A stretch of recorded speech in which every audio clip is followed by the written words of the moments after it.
Ma'am, the entire council is waiting on you. The voice was careful, almost rehearsed, like one wrong tone might shatter the moment. And yet the woman stepping out of the black SUV didn't even look at him at first.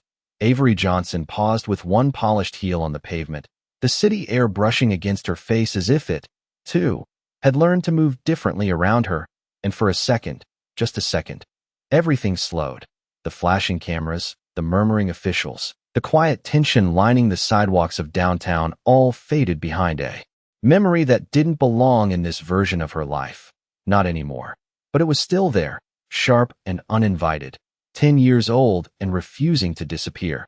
She stepped fully onto the street, straightened her tailored charcoal suit, and finally lifted her eyes, and the effect was immediate. People shifted, posture corrected, voices lowered, because Avery didn't demand attention, she reorganized it. The same block that once ignored her now stood still, waiting. "We're ready whenever you are," another official added, clutching a tablet like it carried something sacred. But Avery didn't move yet, her gaze drifting past them, past the barricades and polished glass towers, landing on a single building halfway down the street, smaller than the rest, older, almost out of place, and yet it held more gravity than everything around it combined. 10 years ago, that doorway had been the center of her world collapsing in real time. 10 years ago, she had stood right there in worn sneakers and a hoodie, hands shaking, voice caught in her throat as a man twice her age decided she didn't belong based on nothing more than what he saw and what he assumed. The memory didn't scream anymore. It whispered, controlled but persistent, and she let it play for half a heartbeat. The laughter that wasn't loud but loud enough, the silence from people who knew better but chose comfort, the sting of tears she never planned to show anyone. Not like that, not in public, not where dignity felt like it had an audience. Avery blinked once, and the present snapped back into place, sharper than before. The city hadn't just changed, it had been rewritten, and her name was on the blueprint. "Ma'am?" The first voice returned, softer now, unsure whether to interrupt whatever calculation was happening behind her eyes. Avery finally turned her head, and when she did, the hesitation in the air vanished. "Let's not keep them waiting," she said, her voice even, precise, carrying just enough weight to move people without raising a single decibel. They stepped aside instantly, a path forming without instruction. And as she began to walk, each step measured, deliberate, the rhythm echoed something deeper than confidence. It echoed memory refined into control. Reporters lifted microphones but didn't dare shout. Cameras tracked her every move. And still, she didn't look at them. Not yet. Her attention stayed locked on that building, that doorway, that exact spot where a younger version of herself had learned something the world never intended to teach her so directly. Power wasn't given, it was taken, built, earned, and sometimes forged in moments no one else thought mattered. She reached the edge of the construction zone now wrapped around the block, fencing stamped with her company's logo, cranes standing tall like silent witnesses to everything that had led here. A man in a hard hat rushed forward, slightly out of breath. "Ms. Johnson, we've secured the entire district, all permits finalized under your authorization." And there it was again, that subtle shift when people said her name, like they were acknowledging something bigger than a person. Avery nodded once, eyes still forward, and then, without breaking stride, she spoke. "Good. Then let's make sure we rebuild it right this time." The sound of metal clanging echoed softly across the construction site as Avery stepped past the temporary fencing, her heels clicking against the concrete with a rhythm that felt almost deliberate, almost symbolic, like every step was marking territory that had once rejected her and now answered to her name. The project manager walked beside her, speaking quickly, pointing at blueprints on a tablet. But Avery only half listened, her eyes scanning the space with a quiet intensity that made people lower their voices without being told. 10 years ago, this exact stretch of sidewalk had been just another piece of the city, ordinary to everyone else. But to her it had become something else entirely, something permanent. "We are ahead of schedule," the manager said, trying to match her pace. "Demolition finished last week. Foundation work starts tomorrow morning. We are projecting full completion within 18 months. But Avery slowed down slightly. her gaze settling on the entrance of that same building, now surrounded by scaffolding, its glass doors removed, its identity stripped down to structure. It looked smaller now, less powerful than it once felt, and that alone said everything. A group of city officials stood nearby, waiting for her acknowledgement, their expressions careful, respectful, a complete contrast to the careless certainty she had faced a decade earlier. One of them, a councilman in his late 50s, cleared his throat before speaking. Ms. Johnson, the redevelopment plan has been approved across all departments. Zoning, infrastructure, and commercial leasing are all aligned with your proposal. And he paused, as if weighing his next words. This project will define the future of this district. Avery finally turned to face him, her expression calm but unreadable. It already does, she replied, her voice steady, not raised, but carrying enough authority to end the conversation right there. The councilman nodded quickly, stepping back without another word. Further down the sidewalk, a small crowd had gathered. Behind the barriers, people watching, whispering, some holding phones, capturing the moment without fully understanding what they were witnessing. To them, this was a major development project, a powerful business move. But to Avery, it was something far more personal, something rooted in a moment that had once made her feel invisible. She walked closer to the building entrance, stopping just inches from where the door used to stand. And for a brief second, the noise around her faded again, replaced by a memory she no longer tried to avoid. She could still see the younger version of herself standing there, unsure, humiliated, trying to hold on to dignity while being told she did not belong. And she remembered the exact way the air felt, heavy, watching, judging. But this time, the air was different. It carried expectation instead of doubt. Do you want us to preserve any part of the original structure? The project manager asked carefully, breaking the silence. Some developers choose to keep symbolic elements. Avery did not answer immediately, her eyes tracing the outline of the doorway, then lifting to the upper floors, where sunlight reflected off the unfinished edges. When she finally spoke, her tone was precise, final. No, she said, we are not preserving what was built on exclusion. The manager nodded quickly, making a note, but Avery was already turning away, her attention shifting forward again. Behind her, the building stood in transition, no longer what it was, not yet what it would become, caught in the exact space between past and future where she had once stood herself. As she walked back toward the waiting officials, one of them spoke up hesitantly. There is someone here asking to speak with you. They said it is important, something about knowing you from before. Avery did not stop walking, but her eyes narrowed slightly, just enough to show that the past was not finished catching up yet. Then they can wait, she said calmly, just like I did. The crowd near the barricades shifted slightly as word spread that someone from Avery Johnson's past was waiting, and curiosity moved faster than construction noise, faster than the hum of machinery behind the scaffolding. Avery continued walking without breaking stride, her posture unchanged, her pace steady, but there was a subtle shift in the air around her, like the moment before a storm chooses its direction. The officials followed a step behind now, quieter than before, unsure whether they were still leading or simply witnessing something they could not control. Ma'am, the same assistant from earlier said carefully. He insists it is urgent. And that single word hung between them, not loud, but weighted with something unspoken. Avery slowed just enough for her heels to stop echoing, then turned slightly, not fully, just enough to acknowledge the interruption without surrendering control of the moment. Bring him here, she said, her voice even, without curiosity, without concern, as if whatever was coming had already been accounted for. A few seconds passed, and the man stepped forward from the edge of the restricted area, escorted but not restrained, hesitant but trying to appear composed.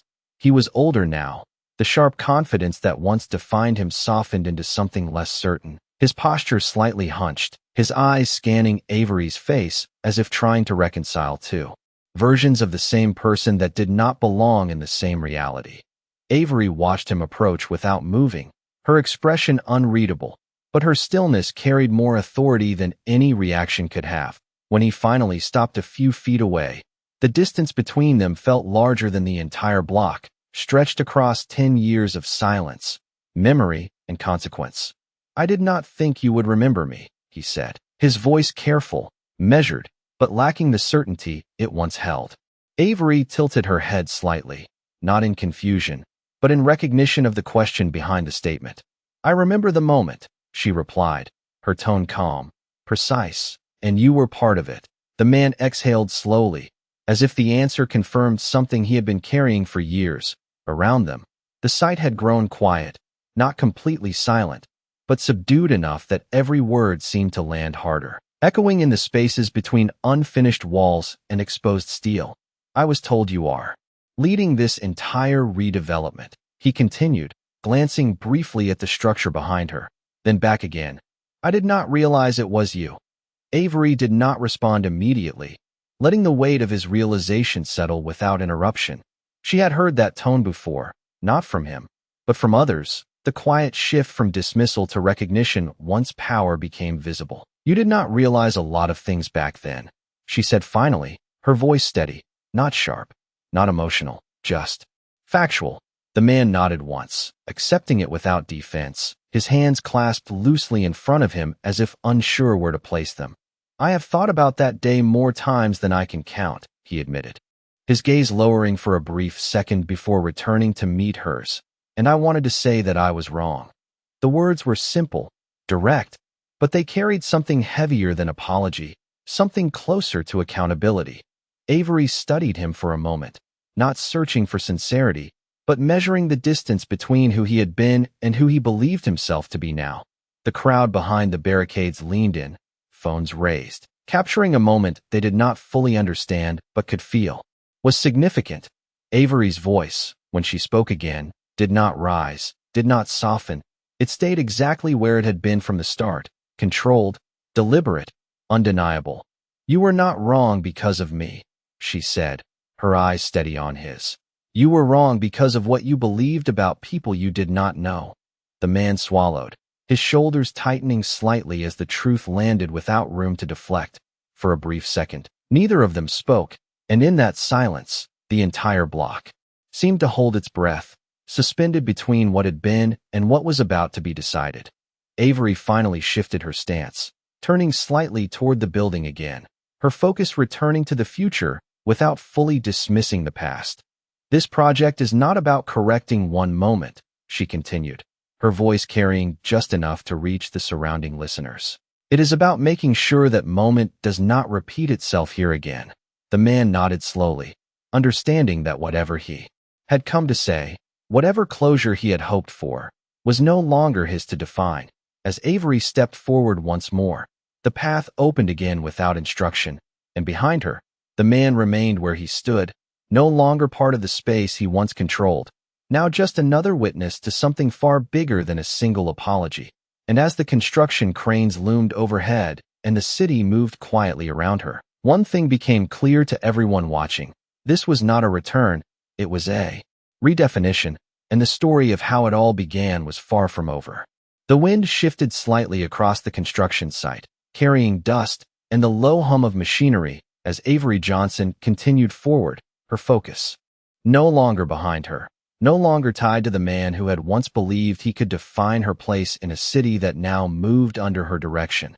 The officials regrouped quickly, stepping back into formation around her, but there was a noticeable difference now, a quiet awareness that what they were witnessing was not just business, not just development, but something layered with history they could not fully see. The press is asking for a statement, one of them said carefully, holding a phone. With multiple notifications lighting up the screen, they want to understand the scope of what you are building here. Avery did not slow down, her gaze fixed ahead as she stepped onto a raised platform overlooking the entire site, steel beams stretching outward like a blueprint coming to life in real time. They will understand when it is finished, she replied, her voice calm, leaving no room for negotiation, and that was enough. The request dissolving as quickly as it came. Below her, workers moved with purpose, each action part of a system she had designed, each decision connected to something larger than a single structure, larger than a single moment. But even as the future unfolded in front of her, the past did not disappear, it repositioned itself, quieter now, more controlled, but still present.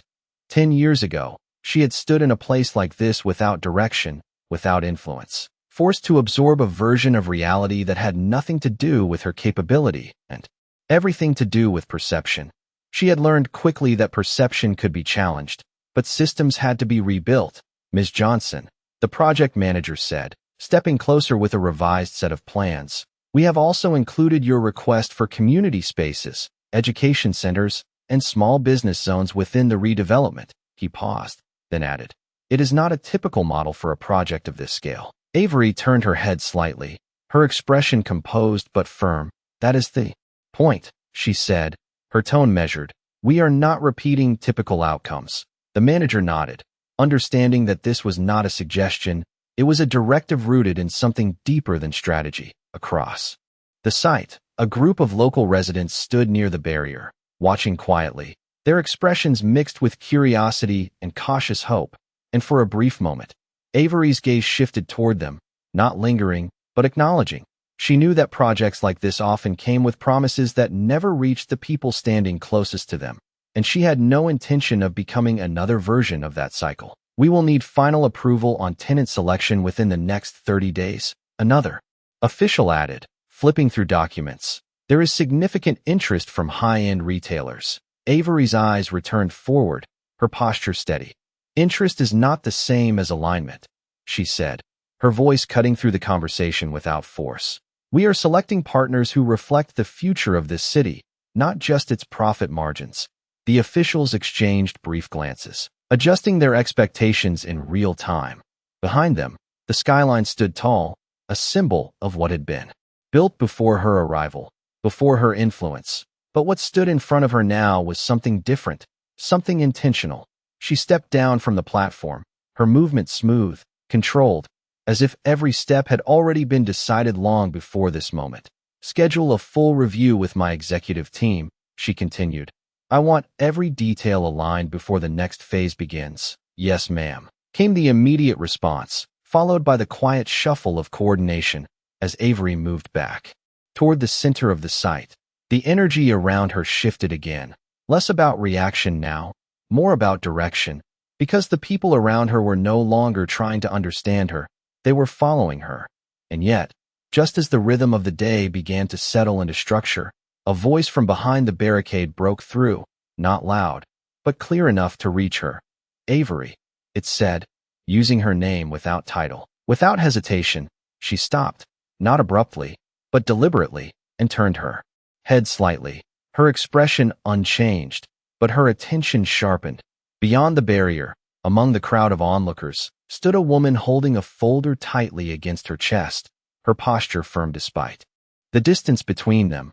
Her eyes locked onto Avery with a familiarity that did not belong to strangers. For a brief second, the present and the past aligned again, not through memory this time, but through someone who had lived it alongside her. The officials paused, uncertain. The crowd leaned in, sensing the shift, and Avery, standing at the center of it all, said nothing yet, because sometimes the next moment mattered more than the last word. The name lingered in the air just long enough to shift the entire atmosphere again, not with force but with familiarity, and Avery Johnson did not turn immediately, not because she did not recognize it, but because recognition did not mean reaction anymore. The woman beyond the barricade stood her ground, one hand gripping the folder against her chest, the other resting at her side, steady, unshaken by the distance or the attention now redirecting toward her. The officials exchanged quick glances, unsure whether to intervene or step back. But Avery made that decision for them simply by standing still, her silence more instructive than any command. Then, slowly, she turned. Her gaze met the woman's across the barrier, and for a brief second, the layers of time collapsed into a single moment that did not need explanation. Let her through, Avery said, her voice calm, precise. And the security personnel moved instantly, opening a narrow path without question. The woman stepped forward with measured steps, not rushed, not hesitant, as if she understood exactly where she was and what it meant to be there now. As she approached, the details sharpened, her expression composed, but carrying something deeper beneath the surface, something that belonged to shared history rather than coincidence. She stopped a few feet in front of Avery, close enough for recognition to become undeniable, but still leaving space between them, space filled with everything that had changed and everything that had not. You kept your word, the woman said, her voice steady, not loud, but clear enough to cut through the quiet that had settled over the site. Avery's eyes held hers for a moment longer before she responded. I said the city would know my name, she replied, her tone even, not defensive, not proud, just factual, and that was enough to confirm what neither of them needed to say out loud. The woman nodded once, her grip on the folder loosening slightly as if the weight of the past had shifted, even if only by a fraction. I was there that day, she continued, glancing briefly toward the building behind them before returning her focus to Avery. I did not say anything when I should have. The admission hung in the air, not as an excuse, but as a truth finally spoken without protection. Avery did not interrupt, did not rush to respond, because she understood that some words took years to arrive, and when they did, they deserved to land fully. Around them, the crowd remained quiet, the cameras still raised, but the energy had changed again, less about spectacle now, more about something real unfolding in plain sight. I have carried that moment with me, the woman said, her voice softening slightly, not in weakness, but in honesty. And when I saw your name on this project, I knew I had to come here. She lifted the folder slightly, not offering it yet, just holding it as part of her presence. Avery's gaze shifted briefly to the folder, then back to her face, measuring not the object, but the intention behind it. Why now? Avery asked, her voice quiet but direct, not confrontational, simply precise. The woman exhaled slowly, as if preparing to step fully into the answer. Because this is not just your story anymore, she said, her eyes steady. It is what this city becomes next. The words settled between them, not dramatic, but significant, and for a moment, Avery said nothing, because she understood exactly what that meant. The past had not just shaped her, it had shaped others too, in ways they were only beginning to confront. Finally, Avery extended her hand slightly, not for a handshake, but toward the folder. A simple gesture that carried decision within it. The woman hesitated for a fraction of a second, then placed it in Avery's hand. The paper inside shifted as Avery opened it, her eyes scanning the contents quickly, efficiently, but something in her expression changed, not visibly to everyone, but enough that those closest to her noticed the pause. The officials leaned in subtly, the crowd held its breath, and the woman stood still, waiting, not for approval, but for acknowledgement. Avery closed the folder slowly, her fingers resting against the cover as she looked back up, her gaze sharper now, more focused than before. Whatever she had just read had not surprised her, but it had confirmed something that connected the past to the present in a way that demanded more than just memory. She handed the folder to her assistant without breaking eye contact with the woman and spoke, her voice steady but carrying new weight. This changes the next phase, she said. And just like that, the project was no longer only about rebuilding a space. It was about confronting everything that had once defined it. The folder had barely left Avery Johnson's hand before the entire energy of the site shifted again, not loudly, not dramatically, but with the kind of quiet recalibration that happens when something deeper than logistics enters the room. Her assistant stepped back with the document, already moving to secure and distribute it to the right channels. But Avery remained still for a moment longer, her eyes fixed on the woman in front of her, not with curiosity, but with recognition of purpose. Walk with me, Avery said, her voice calm, not a request, and the woman nodded, falling into step beside her as the officials instinctively created space, unsure whether they were still part of the conversation or simply witnesses to it. They moved along the edge of the construction zone, the noise of machinery rising and falling around them, but neither of them raised their voice, because what was being said did not need volume. It needed clarity. You found something, Avery said without looking at her, her gaze forward, focused, something that was buried. The woman responded, her tone steady, matching Avery's pace. Not just paperwork, not just permits, but a pattern. She paused briefly, as if choosing precision over emotion. A pattern of decisions that kept certain people out of spaces like this long before that day you remember, Avery's.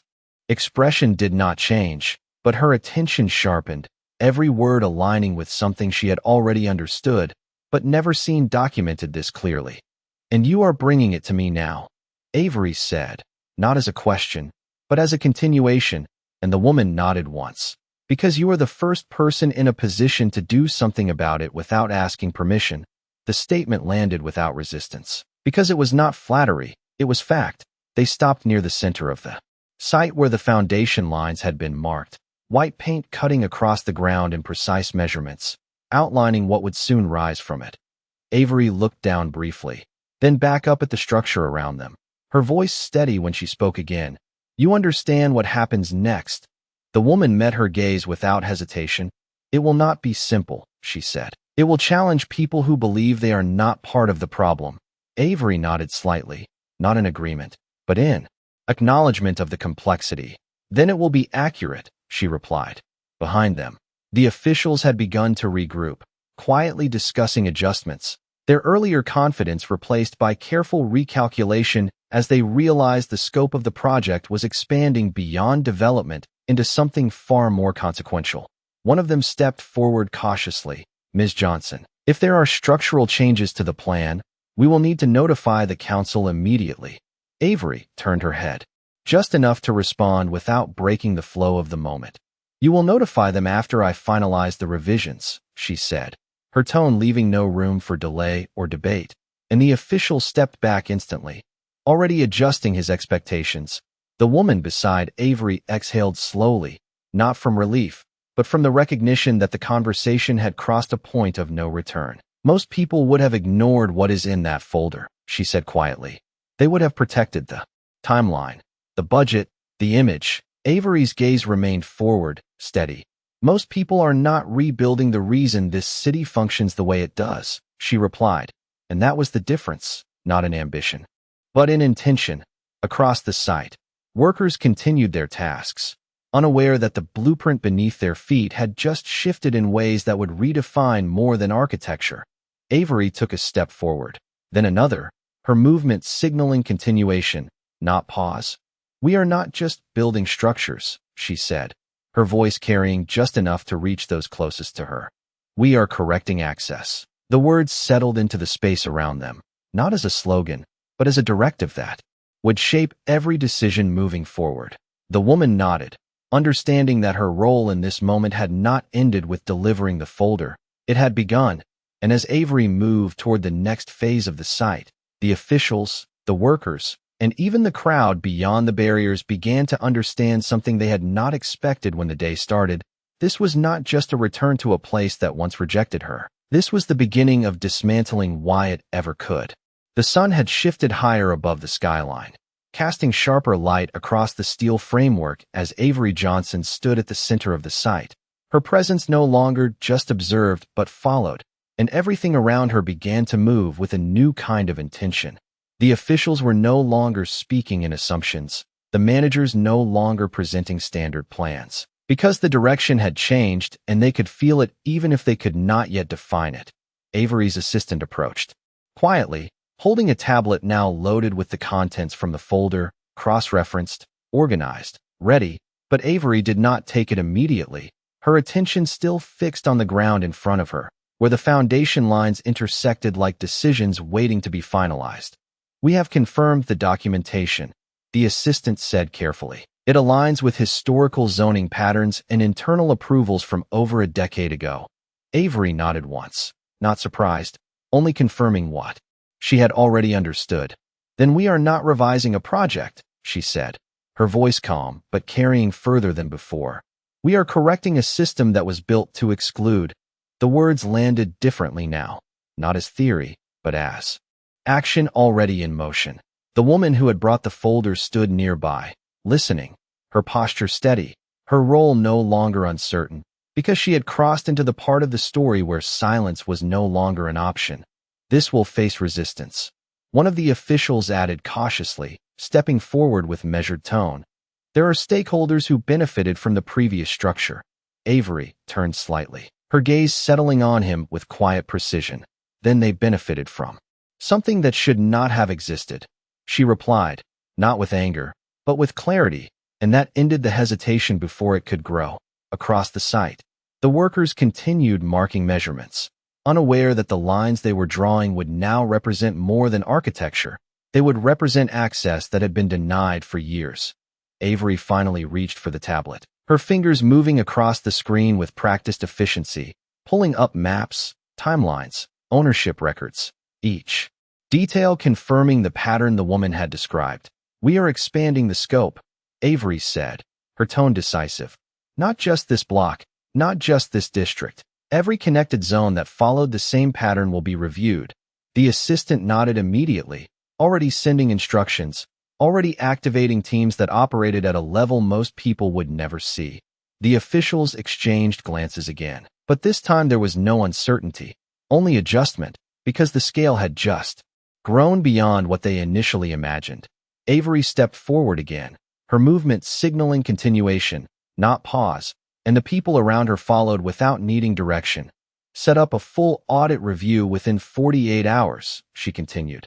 "I want every policy, every approval, every decision that shaped this area brought into the open." "Yes, ma'am," came the immediate response. But this time it carried more than compliance. It carried recognition of the shift taking place. The woman beside her exhaled slowly, watching as something she had uncovered in quiet effort was now unfolding at scale, not buried, not dismissed, but activated. "You are not just changing one place," she said quietly. "You are changing how decisions are made." Avery's gaze remained forward, her expression composed. "That is the only way it lasts," she replied. The crowd beyond the barricades had grown larger now, drawn by something they could not fully explain but could feel, the energy of a moment turning into something more than a single event. Cameras remained raised, but even the reporters had grown quieter. Sensing that what was happening did not need narration to be understood, Avery stopped. Once more at the edge of the foundation, looking out across the entire site, then beyond it, toward the rest of the city stretching outward in every direction. 10 years ago, she had stood in one place, defined by what others believed she was not allowed to be. But now she stood at the center of something entirely different, something that did not ask for permission, something that did not wait to be accepted. "We begin immediately," she said, her voice steady, final, and with those 3 words, the timeline changed. Behind her, the past remained where it belonged, no longer controlling the present, but informing it, shaping it into something that could not be ignored again. And as the machines moved, the plans updated, and the people adjusted, one truth became impossible to overlook. This was no longer just a project. It was a correction that had been delayed for far too long, and now that it had started, it was not going to stop. The first set of revised directives moved faster than the dust settling across the site, spreading through teams, systems, and offices far beyond the construction zone. And Avery Johnson stood at the center of it all, without raising her voice, without repeating herself, because everything she had already said was enough to shift momentum. Her assistant stepped closer again, tablet now filled with incoming confirmations, legal teams activated, analysts pulling records that had not been touched in years, and still Avery did not rush, because urgency did not mean losing control, it meant knowing exactly where to apply it. "Initial audit teams are in place," the assistant said, her tone precise. "They are already flagging inconsistencies across multiple districts, not just this one." Avery nodded slightly, her gaze fixed on the skyline beyond the site, where glass towers reflected sunlight without revealing what had built them. "Then we widen the lens," she replied, her voice steady. "No partial corrections." The words carried through the small circle around her, reaching the officials who had begun to understand that what started as a redevelopment project had now expanded into something far more structural. One of them stepped forward carefully, holding a folder of his own. "Ms. Johnson, some of these records involve legacy approvals, decisions made years ago under different administrations." He paused, measuring his words. "Revisiting them could create friction." Avery turned her head slowly, her eyes settling on him with quiet clarity. "Friction is not the problem," she said, ignoring it is. And that was enough to end the hesitation again. Across the site, the rhythm of work continued, but now it carried a different weight. Each movement connected to something larger than the structure rising from the ground. something tied to decisions that had shaped who was allowed in and who was kept out. The woman who had brought the folder stood slightly behind Avery now, watching as the information she had uncovered in quiet persistence was now moving through systems designed to respond to power. They never expected this to be questioned, she said quietly, more to herself than anyone else. That is why it lasted so long. Avery did not look back, but her response came without delay. That is why it ends now. Her tone remained even, but the certainty in it left no space for doubt. A group of senior planners approached, their expressions more focused than before, their posture reflecting a shift from presentation to execution. We have begun reworking the allocation model, one of them said, holding out updated schematics, community access zones, business entry requirements, and leasing. Structures are being adjusted to reflect your directives. Avery took the plans, scanning them quickly, her eyes moving with precision across every detail, every line, every number. She paused for a brief second, then handed them back. Not adjusted, she corrected calmly. Rebuilt. The planner nodded immediately, understanding that this was not refinement, it was replacement. Beyond the site, the crowd had grown even larger, drawn not just by curiosity now, but by the sense that something real was unfolding, something that touched more than one building, more than one street. Cameras remained raised, but even the reporters seemed to hold back, aware that this moment did not need commentary to be understood. Avery stepped forward again, moving along the edge of the marked foundation, her pace steady, her presence anchoring everything around her. Schedule a citywide briefing, she said to her assistant. I want every department aligned within the next 24 hours. Yes, ma'am, came the immediate reply, fingers already moving across the screen. One of the officials hesitated briefly, then spoke. This level of change will be visible. Avery stopped, turning just enough to face him. It should be, she said, her voice calm. Visibility is how you make sure it does not go back. The official nodded, stepping back, his earlier caution replaced with understanding.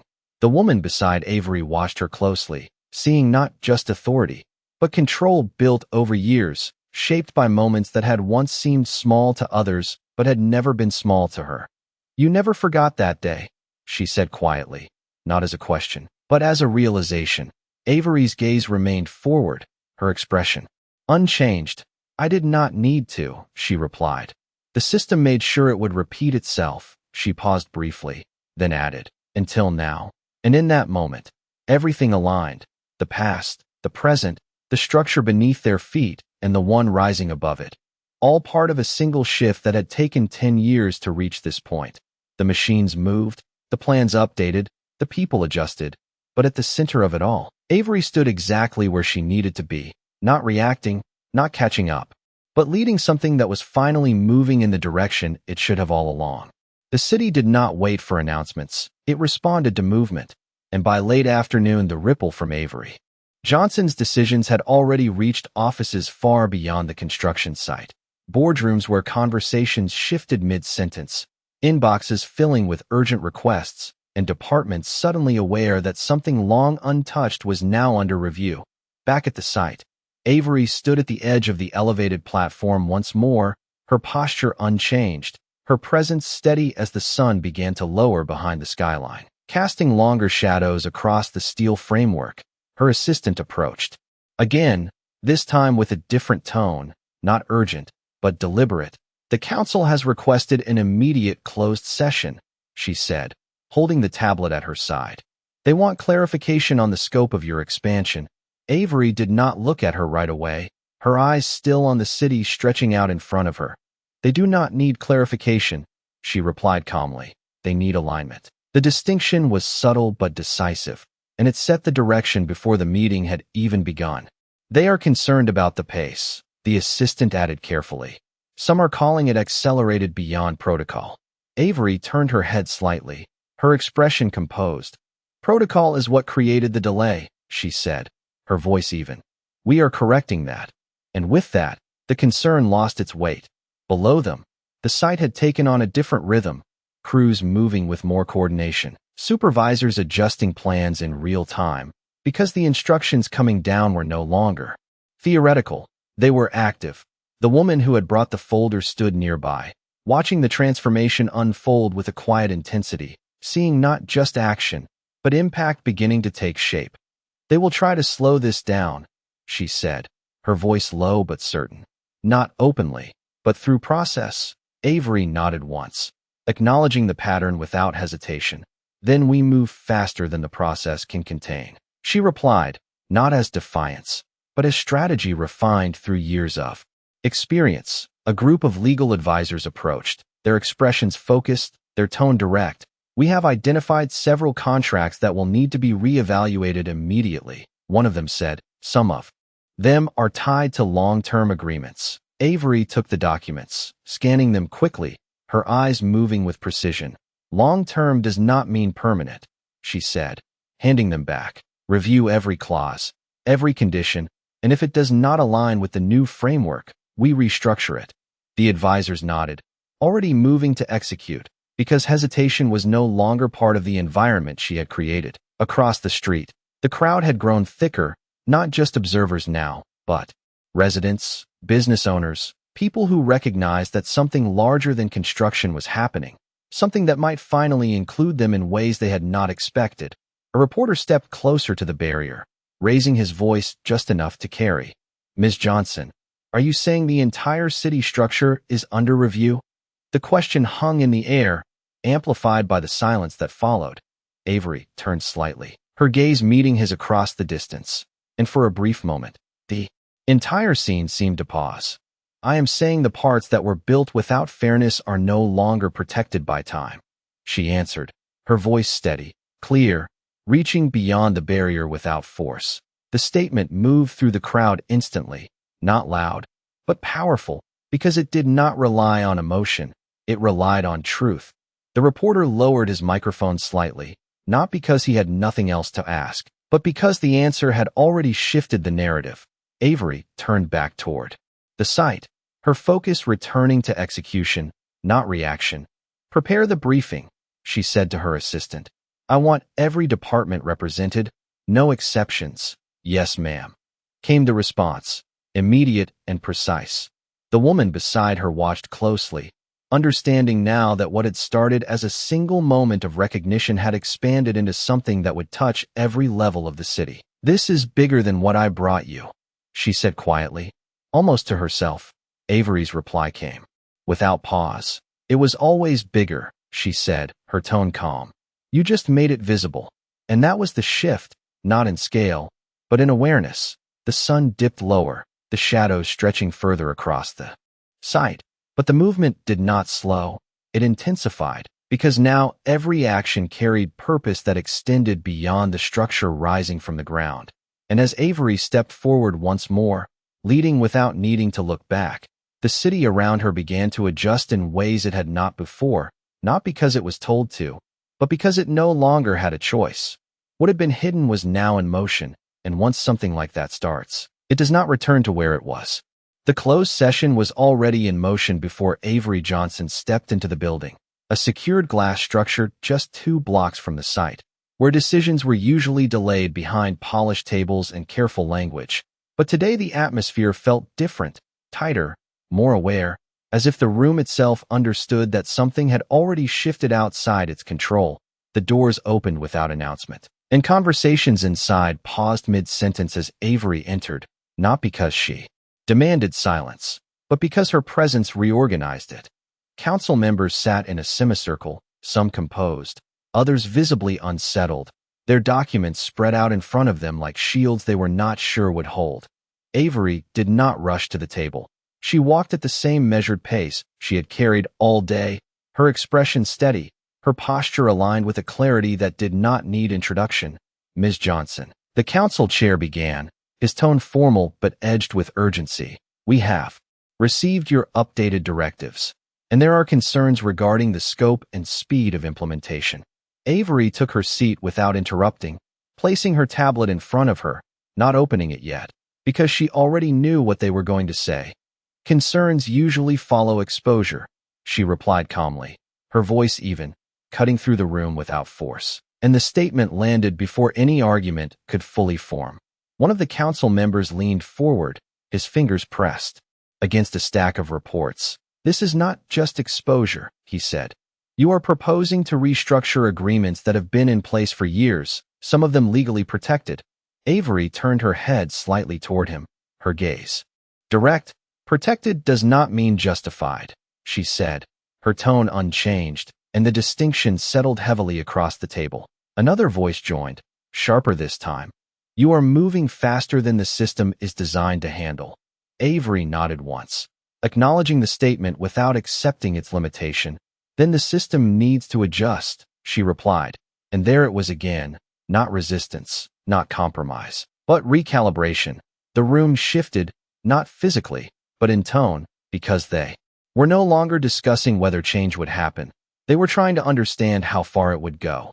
The chair cleared his throat, attempting to regain structure. "We are asking for a phased approach," he said. "A review period, additional oversight, time to evaluate impact."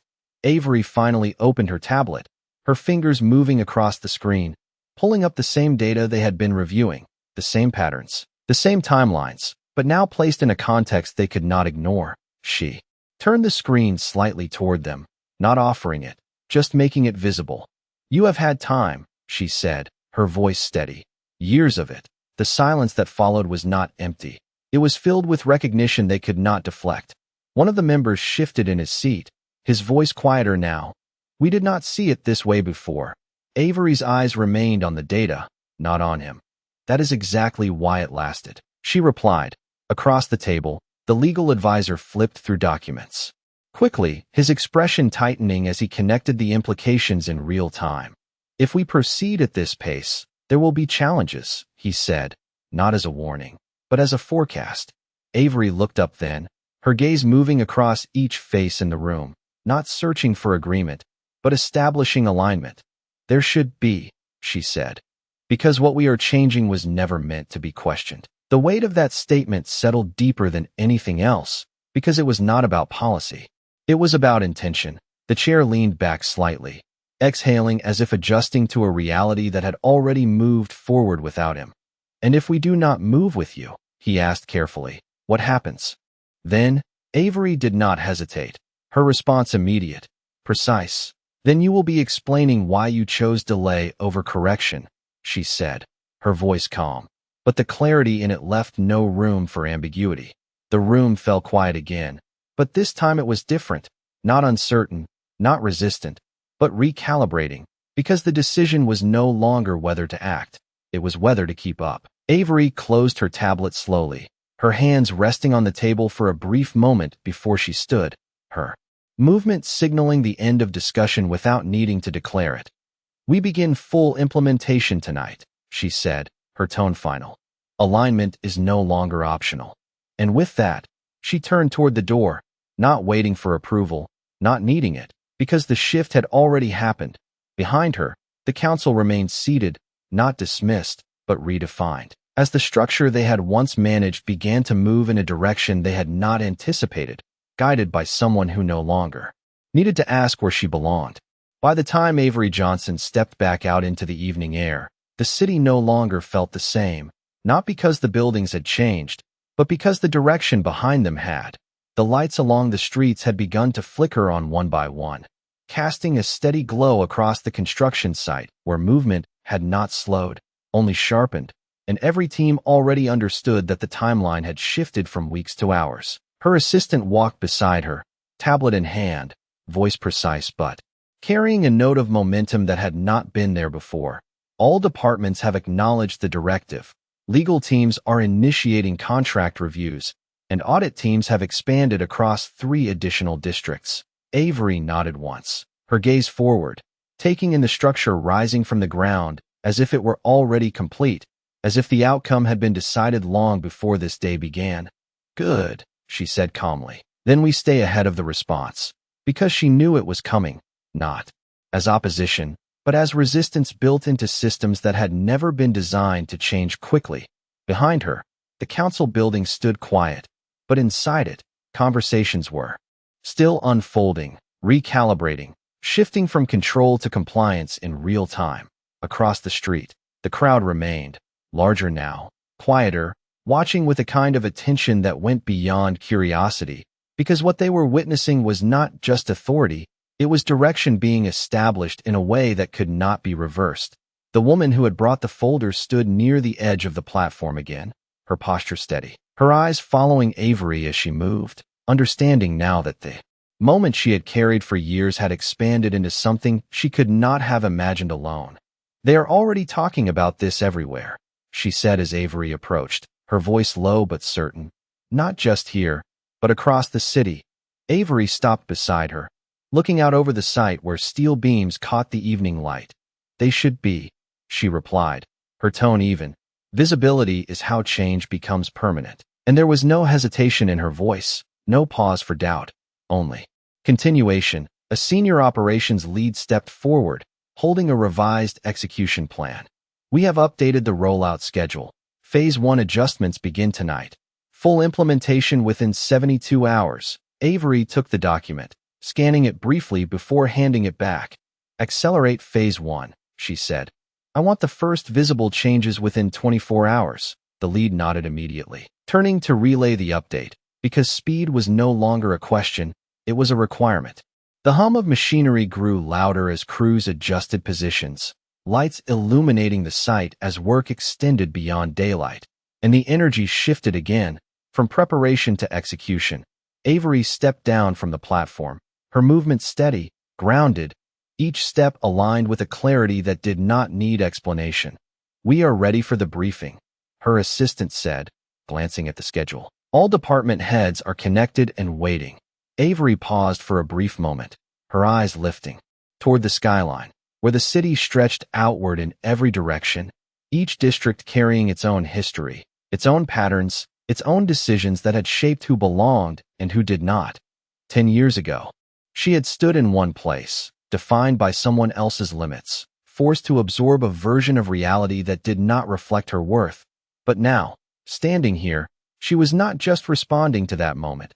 She was reshaping everything that had allowed it to exist. "Start the call," she said, her voice calm but final, and within seconds, the connection was live, voices aligning across departments, waiting for direction that would now move through every level of the city.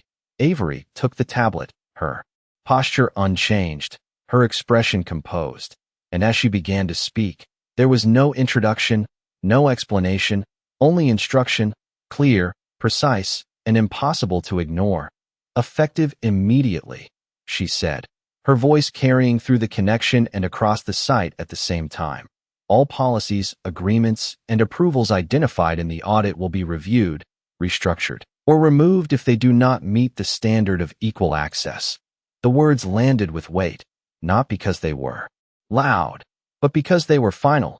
Across the city, offices paused, screens lit up, conversations shifted, because the directive was no longer a possibility, it was active. The woman beside her watched closely, understanding that what had started as a single memory, a single moment of silence years ago, had now become a voice that carried through an entire system. And as Avery continued, her tone steady, her pace controlled, the city itself seemed to adjust, not all at once, not completely, but enough to signal that something irreversible had begun, something that would not return to what it had been before, because this time, the person leading it knew exactly what it meant to be left out, and had no intention of allowing it to happen again. The directive did not stop at words. It translated into action faster than anyone in the system was used to. And by the time Avery Johnson ended the briefing, confirmations were already flowing back in, not as questions, but as execution. Across the city, departments that had operated in parallel for years were now aligned under a single direction, and the effect was immediate. Approvals paused, contracts flagged, access points reevaluated in real time. Back at the construction site, the night had fully settled in, but the work had not slowed. It had intensified, floodlights casting sharp clarity over every beam, every movement, every decision unfolding under Avery's authority. Her assistant stepped closer again, her voice steady but carrying the weight of rapid developments. "Initial compliance reports are coming in. Several agreements have already been suspended pending review." Avery nodded once, her gaze steady. "And the response?" she asked, not looking away from the structure rising in front of her. Mixed, the assistant replied. Some departments are adapting quickly, others are requesting delay. Avery exhaled slowly, not out of frustration, but recognition, because resistance did not always come in the form of opposition. Sometimes it came disguised as caution. Then we remove the option to delay, she said, her voice calm but final. And the assistant moved immediately to relay the instruction, because clarity that did not require repetition. A senior legal advisor approached, his tone direct but measured. We are encountering pushback from several legacy stakeholders. They are citing long-standing agreements and procedural protections. Avery turned slightly toward him, her expression unchanged. They are citing systems that were never designed to include everyone, she replied. That is exactly what we are correcting. The advisor nodded, understanding that the framework he had relied on for years was now being redefined in front of him. Across the site, workers adjusted to the new pace, instructions coming faster, decisions made with precision, because the structure being built was no longer just physical, it was symbolic of something larger taking shape. The woman who had brought the folder stood nearby, watching as the process she had uncovered unfolded at a scale she had never expected. Her voice quiet when she spoke.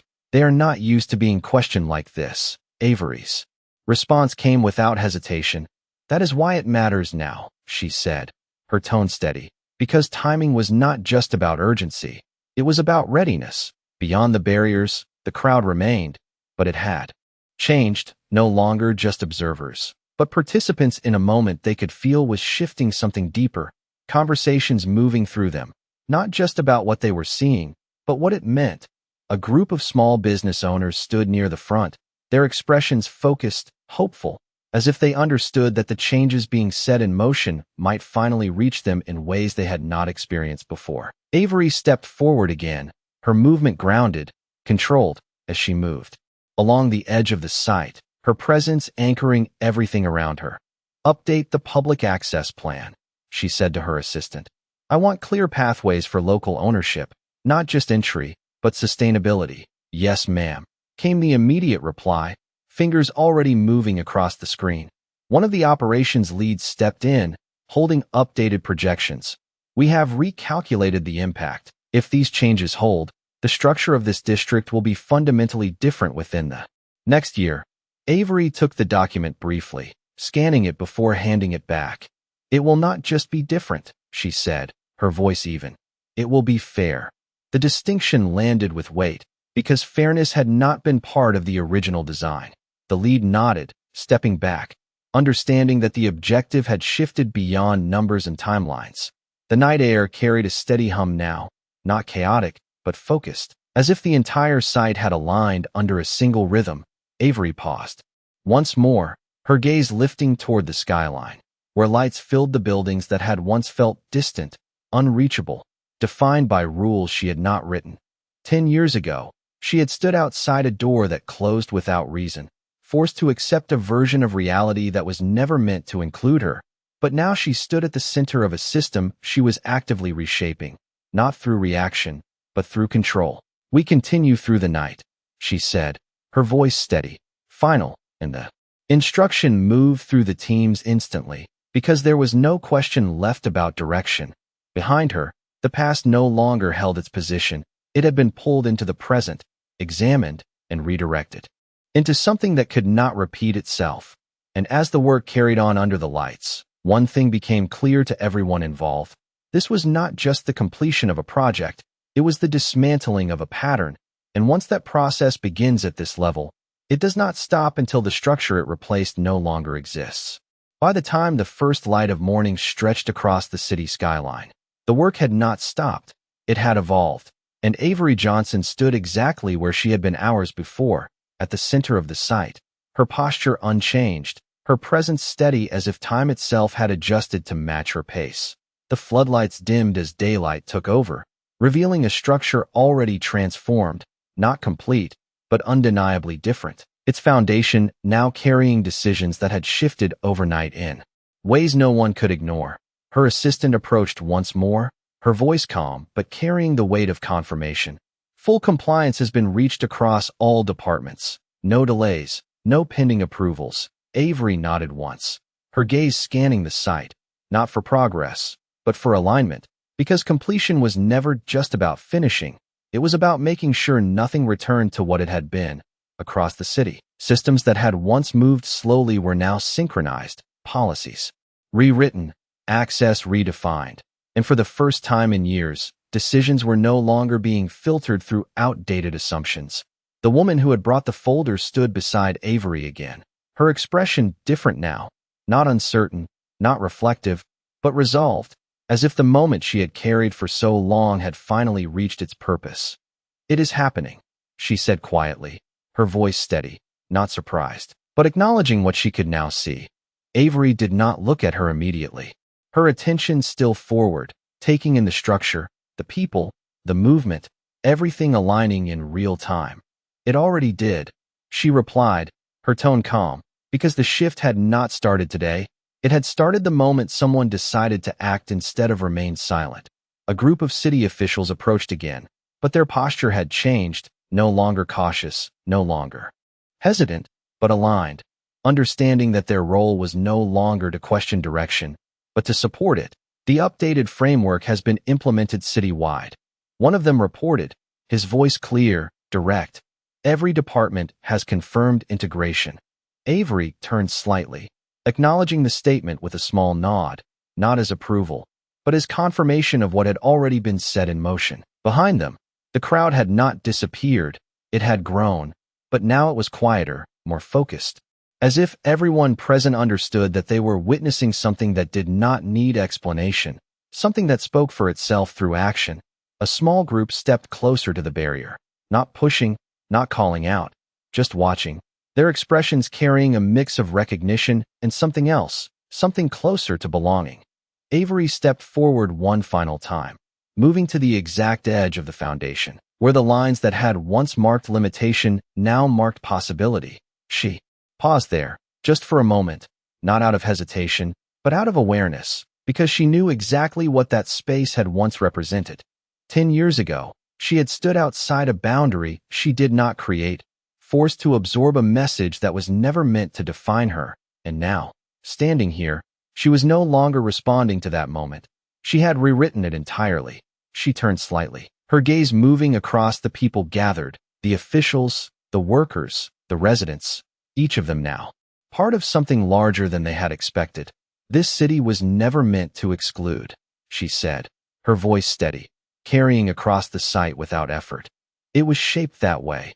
She paused briefly, allowing the words to settle, not for effect, but for clarity. "And now it is being reshaped." There was no applause, no sudden reaction, just a quiet understanding that settled into the space, deeper than noise could reach. Avery looked forward again, her posture unchanged, her presence grounded in something that did not need validation. "We are not here to prove who belongs," she continued, her tone even, final. "We are here to make sure no one has to ask again." The statement did not rise. It did not echo, but it stayed, carried through the structure, through the people, through the city itself. And as the morning light fully took over, illuminating a space no longer defined by what it once was, Avery Johnson did not look back, because there was nothing left behind that needed to be reclaimed, only a future that had finally been given the chance to exist differently.